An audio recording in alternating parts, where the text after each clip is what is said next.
Welcome to God is Open. I'm your host, Christopher Fisher. Today on God is Open, we're going to be covering what the Calvinists call the golden chain of salvation. And this is coming from Romans 8:29 through 30. And this is one of their favorite verses. They like to make much ado about this verse. This is what they say. Romans 8:29 through 30 features the sequence known as the golden chain of salvation, the inviolable order in which our Creator saves his people. And so they read a lot into this verse. They put a lot of metaphysical stock in this per se. But we're going to take a look at these words and see if their meaning, we can pull that meaning out just by a face value reading of this. And we'll read their meaning first so you know that this is legit what they believe about this. This is their salvation metaphysics. First, God foreknows his people. This does not mean that the Lord looks down the quarters of time and foreknows something about us, such as the decision we will make when we hear the gospel. He does, of course, know these things, but that these things are, in a sense, incidental. When Paul says God foreknew us, he is speaking of God's knowledge of us as persons. He is speaking of his decision to enter into a relationship with us, to set his love on us. It is because he chose to love us that when we believe, only those whom God chooses to love in this special way can be saved, and all those whom he has chosen to love in this way will be saved. Dr. R.C. Sproul comments in his book Romans, we could reasonably translate this text, those whom he foreloved, those whom he knew in a personal, intimate, and redemptive sense from all eternity, he predestined. I like how they grab a word and they just keep throwing stuff on that. This word has this definition, and since that definition is not specific enough, we'll throw in more words on top of that. Predestined is choosing. Oh yeah, from all eternity. And they'll put it into their lexicons too. So you're reading like a Calvinist lexicon. They'll say, this word means God has been chosen things from all eternity, from everlasting. Where do you get that? Where do you get? We have all the usages of those words in ancient times. We have index locations in secular works. We have index locations in biblical works. We could go check to see if your definition is true. And here's a spoiler alert. Spoiler: they're not accurate. They just make things up and they put them in these lexicons. Going on, the Lord's predestination of us ensures his call and justification of us, and that in turn ensures our final glorification. We are entirely in God's hands from eternity past. He chose to love us, to declare us righteous in Christ, and to adopt us. All those whom God justifies will be glorified. If we are in Christ now, we are in him forever. Look at all that baggage. Look at all their baggage that they just import onto that verse. But we'll read it, and we'll see if it means what they claim. Let's start with Romans 8:27 to get a little bit of context. Now he that searches the heart knows what the mind of the Spirit is, because he makes intercession for the saints according to the will of God. Uh-oh, that doesn't sound like a Calvinistic verse. The Spirit communicates information to God about us to convey our needs to God. There's a transfer of information. This is going against their entire narrative that everything is eternally foreknown from eternity past. It's not what's going on in these verses. And so what is going on in these verses, these people are worried about, they might not know what to pray for to God. And so God has a mechanism to accurately communicate information to him about their needs. They don't have to worry about that. God so much wants to take care of us. God is anticipating our needs before we ourselves know our needs. That's what's going on here. Paul is setting up a personal relationship between his audience and God. Romans 8:29, this is the start of that golden chain. For whom he foreknew. That word foreknew, that looks pretty familiar. I think other people use it elsewhere in the Bible. Let's do a little search. Here's Paul using it in Acts, and he's talking about the Jews, and the Jews which knew me from the beginning. The Jews knew Paul from the beginning? The Jews are omniscient and existed at the beginning of the creation of the world? Oh, no, that's not what it means at all. He's just saying these Jews had a past history with me, and we had familiarity, interaction. Me and these Jews existed at the same time previous to this point, and there's been some interaction. So we've talked to each other, and they know who I am based on experience with me prior to this point. Huh. 2 Peter 3:17. Therefore, beloved, seeing that you know these things before, beware, lest you also be led astray with the error of the wicked. What's this? This foreknowledge that these people have? He says, you've had a history with this. You guys understand this. You've been exposed to this. You know this before this period of time. You have familiarity with his concepts. So this word foreknowledge, and in the context of other verses that we have, is just a past familiarity with, a past history with something. All right, let's start over in the verse. For whom he had a past history with, he also predestined. Predestined, that's an interesting word. Let's see how the ancient world uses this word. Is it going to be in the way of our little friends over here, the Calvinists with their golden chain and God picking things from all eternity? Oh no, what's this? Here's Clement. Clement's a Christian, right? And so he's using the word. The second in order, and not any less than this, he says is, thou shalt love thy neighbor as thyself. Consequently, God above thyself, and on his interlocutor inquiring, who is my neighbor, he did not, in the same way as the Jews, specify the blood relation, or the fellow citizen, or the proselyte, or him that had been similarly circumcised, or the man who uses one and the same law. So the Jews predestined something. What are they actually doing? They're defining something. They're setting up something. They're specified something. The question is, who's my neighbor? And the Jews say, hey, it's the blood relation or a fellow citizen or a proselyte who wants to come to God. These are your neighbors. They're predestining that. They're specified. There's also an interesting use by Plutarch. Let so much suffice for general occasion of freedom of speech. There are also particular occasions which our friends themselves furnish, that one who really cares for his friends will not neglect but make use of. So that's the word furnish. It means to specify, to decide something, to define something.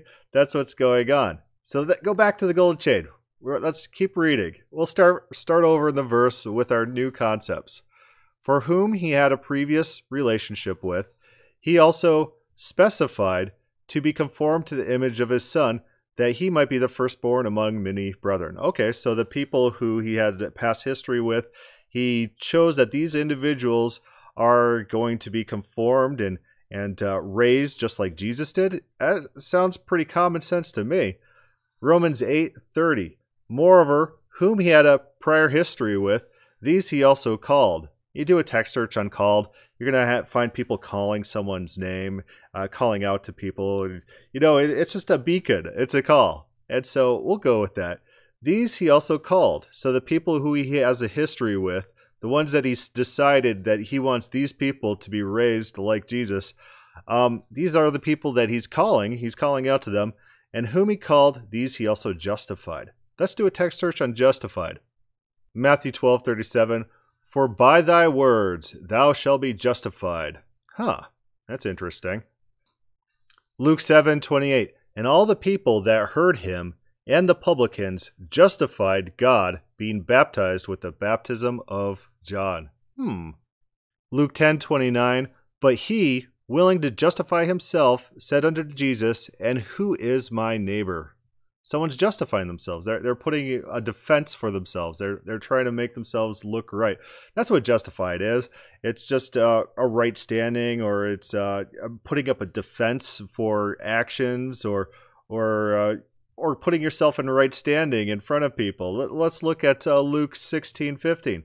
And he said unto them, you are they which justify yourselves before men, but God knoweth your hearts. And so these people are justifying themselves before men. They're making themselves look more pure, more righteous than they actually are. They're saying that I'm a good guy, and they're putting on a false sense of righteousness, we'll say.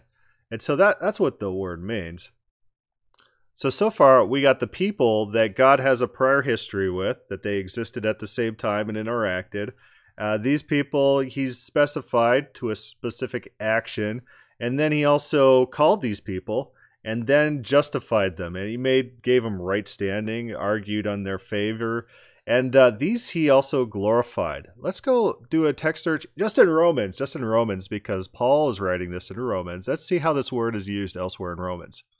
Romans 1:21, because that when they knew God, they glorified him not as God. So these are people who are glorifying God or not glorifying God. People glorify God.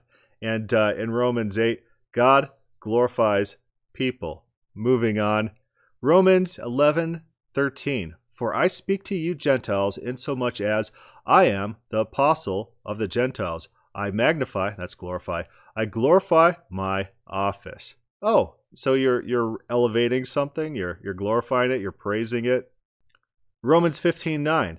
And that the Gentiles might glorify God for his mercy. Oh, so the Gentiles are glorifying God. So we glorify God, God glorifies us. That's just a raising up, that's a praising. And the Calvinists don't like this. The Calvinists don't think that God praises us for us. The Calvinist doesn't like the idea that God finds value in people. But that's what this is talking about, that God finds value in his people. He glorifies man. He praises man. He sings over us, as what Zephaniah says. All right, so real quickly, all the way to the beginning, for whom he had a previous relationship with, he specified to be conformed to the image of his Son, that Jesus might be the firstborn among many brethren, which are the people he had a prior relationship with.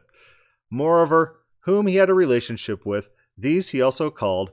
Whom he called, these he also offered a defense for, made righteous and a righteous standing. These he also praised. Oh, okay, that doesn't sound anything like what the Calvinists had on their website about this golden chain of salvation that's inviolable and it's this complicated metaphysical chain of events. No, this sounds pretty normal to me. And what's his context? What is Paul's overall point? Is he saying, guys, hang tight, I'm going to explain to you the metaphysics of salvation? Is that his point? In context, is that what's going on? No, first of all, he says, we know that all things work together for the good of those who love God. Synergy, work together. This is in 28. And this is after the Spirit makes intercession for us to God. Two non-Calvinist things. You got the synergy and you got God gaining information. But what is the overall point of both of those things? God's not going to abandon us. God is going to stick with us. God has plans for us. God has this golden chain. These are reassurances that we're not going to be forgotten and left behind. And in this passage, it talks about people dying. Neither life nor death, nor angels, nor principalities, nor powers, nor things present, nor things to come, neither height or depth or any other created thing shall be able to separate us from the love of God. So people are going to be dying. People are going to be taking extreme personal tolls. And what this passage is doing is it's a reassurance to us that God's not going to abandon us. God's not going to just leave us out to dry. And that's what the very next verse after this golden chain, it's what it reinforces. Romans 8:31. What then shall we say to these things? If God is for us, who can be against us? God has plans for us. God has a relationship with us. God's not going to abandon us. That's the point of this. This is not a metaphysical teaching about the inviolable means of salvation, Calvinist golden chain, the inviolable order in which our Creator saves his people. That's not what it's talking about. That's not what it's about. Not what it's about. It's not soteriology or anything like that. It's just a normal confirmation statement that God is going to be faithful to his people. That's what's going on there. All right. If you like this podcast, this mini cast, and not too long, if you like this mini cast, just leave a comment or start a thread on God is Open. Thanks for listening. Wow, that was a lot of fun. I think we proved our point today that TikTok is a Nazi. And that's really the main point of this video. Hope you guys enjoyed. Smash like if you enjoyed. And make sure that you enjoyed it.